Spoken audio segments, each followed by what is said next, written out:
Gérald Olga avec Mireille et Patrick en invité.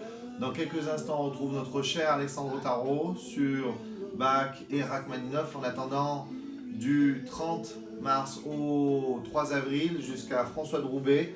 On s'était quitté le 30 mars avec Eric Clapton qui a eu 80 ans en 2025 ici avec l'album Unplugged de Mémorable Écoute. Ici, bien sûr, la légende Jean-Sébastien Bach, né un 31 mars ou un 21 mars. Enfin bon, on peut le fêter deux fois. On peut le fêter toute l'année d'ailleurs. Jean-Sébastien Bach, le prélude numéro 1, BWV 846, sous les doigts d'Alexandre Tarot. Ça dure 2 minutes 20 et nous, on n'a que 2 minutes 20, donc on est obligé de laisser Alexandre Tarot. Mais on le retrouve dans quelques instants après Haydn par Karajan. C'est les symphonies parisiennes ici.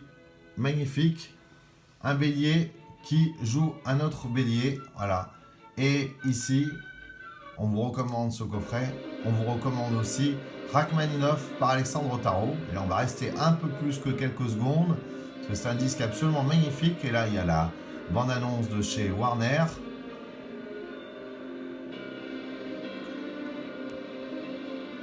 Alexandre Tarot au piano pour servir le grand pianiste russe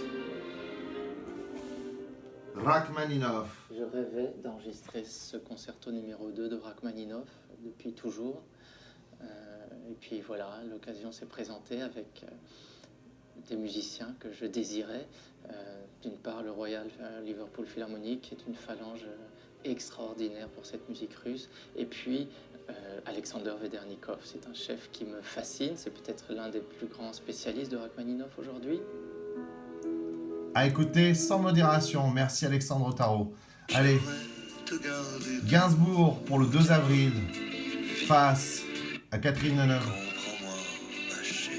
Et puis on se quitte avec François de Roubaix qu'on retrouve dans quelques instants pour un anniversaire spécial. C'est Dernier Domicile Connu, spécial dédicace à ma soeur Gaëlle. À tout de suite. À tout de suite. À tout de suite.